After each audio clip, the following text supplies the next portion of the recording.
পাকা নাই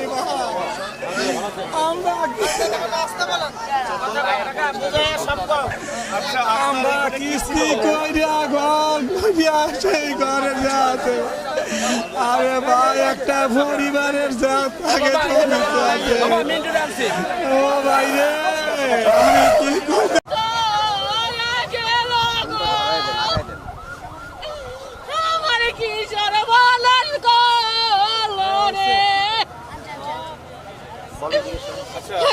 আমি কি করি আমার বাবা বাড়ি পড়ছে মন নারীর দুবান পড়ছে বাবা গো হিন্দানের কাপড় সারা আর কিছু বউ করতাছি নে বাবা গো আমি মানুষের অন্তনে টুনে মাল উড়াইছি ঈদের লাগিলে বাবা গো আমার সর্বনাশ গুনছি আগুন লাগছে আমার একটা বৃদ্ধ শাশুড়ি আছিল 2 মাস তুলার খালি বাহরছি এলাকাতে আগুন দেখছি বাবার কিচ্ছু দেখলাম খালি কটার সময় লাগছে বাবাটা কটা তো মাগরিবের পরে লাগছে বাবাটা বলতে পারি না বাবা কয়দিন আগে বাবা ভাঙ্গে তো গেছে গো আমি তো বলতে পারি না আমি কাছ থেকে আইসা দেখি যে আগুন আগুন লাগাইছে পুরা পুরা দোকান ছিল কার আমার চাচার কিসের দোকান বাঙের দোকান লালু মিয়া ওই সামনে আছে আগুনটা লেগেছে হলো আপনার 7টার দিকে 7টা সাড়ে 7টার দিকে আগুনটা লাগছে। তো আমরা কালচির মোড়ে দাঁড়াইছিলাম, হঠাৎ করে দেখি আগুন মানে বিশাল রূপ ধারণ করছে।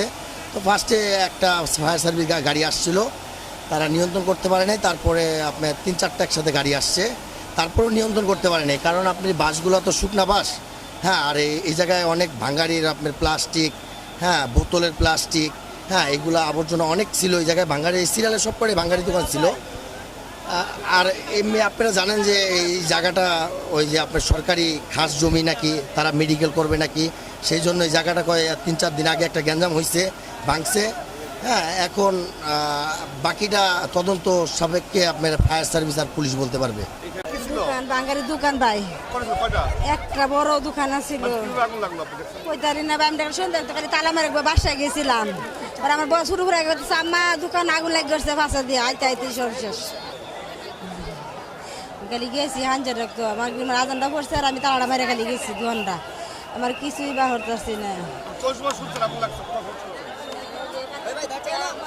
হামাইছি ঢুকছি সন্ধ্যার পরে 7টা বাজে, 7টার দিকে। হ্যাঁ, 7টার দিকে মাল আছে অনেকটা, বাইরে তো আমি কোথায় যাই অনেক বহুত মাল আছে। আমার নাম বেগম।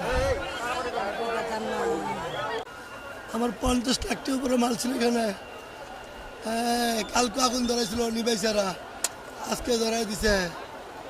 মানে কারা আগুন ধরাইছে আপনার মনে হয়? ধরাইছে এদিকের মানুষ বলে, কালকে একবার বলছে আগুন ধরাই দিছে, এরা নিবাইছে বলে। কালকে আজকে আমি নামাজ পড়তে গেছি, আমার পোলা বলতে এখানে আগুন ধরাই দিছে, তাড়াতাড়ি আসো। আসতে দেখে এখানে লাগিয়েছিল। আমি বলছিলাম ফায়ার সার্ভিস লোকেরা, আপনার ওখান থেকে না ধরে এখানে আগে নিবান, এখানে নিবান। এরা এখানে নিবালে এখানে তার ধরতো না, এরা ওইখানে পানি অল্প অল্প মারতেছে। আমি শেষ, আমি কি করবো? আমি এত টাকা দেয় না। আপনার কিসের দোকান ছিল? আমার প্লাস্টিকের দোকান ছিল, আমার প্লাস্টিকের দোকান ছিল। আচ্ছা, এই আগুনটা মানে কারা লাগাইছে বা কিভাবে লাগলো? শত্রুই লাগাইছে, দেখেন না, এদিকে বাংচুর করছে, মানুষ সরে না, লাগাই দিছে, বুঝছেন না। কালকে লাগাই দিছিল, আজকে লাগাইছে, কালকে নিবাইলে ছিল, আজকে আবার লাগাইছে। কারা লাগাইছে দেখতেন না, লাগাই লাগাই দৌড় দেয়। ভাইয়া নিয়ে যাবে, ওনাদের 1 সপ্তাহ সুযোগ দেওয়া হয়েছে, ওনারা এই সুযোগ মানে নাই, নামাই না, ওনারা ইচ্ছাকৃত আগুনটা লাগাই দিছে, যে মানুষ সরতেছে না এখনো, এই জন্য লাগাই দিছে। লাগাই দিয়া পুইরা সব ধ্বংস করে দিছে মানুষের। বলছে ঈদের পরে রবিবার পর্যন্ত মানুষের সময় দিয়ে রেখে গেছে, যে আপনারা এর মধ্যে চলে যাবেন। মানুষ তো যাওয়া আস্তে আস্তে মাল সরাইতেছিল, নিতেছিল, কিন্তু ওনারা সময় দিলই না। তারপর ইচ্ছা করতে এই আগুনটা লাগাই দিল, না তো এরকম সময় আগুন লাগার কোনো প্রশ্নই আসে না এখানে।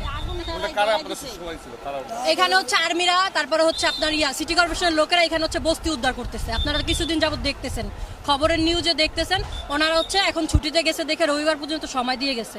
মানুষ মাল সামানা সরাইতেছে, দূরের থেকে দূরে নিতেছে, কিন্তু তারপরে এই যে ঘটনাটা ঘটলো, পুরো বস্তিটা পুরো ধ্বংস হয়ে গেল। মানুষ এখানে লাখ লাখ মানুষ বসবাস করে, মানুষগুলোরা যাওয়ার সময় দিল না একটু। ছোট ছোট বাচ্চারা, মানুষের গরুর খামার কুমার, এখানে দুনিয়ার জিনিস, ওনাদের যাওয়ার সুযোগ দিত, সময় দিত। এগুলো ইচ্ছাকৃত করা হয়েছে, ইচ্ছাকৃত মানুষরা সরানোর জন্য এগুলো করছে।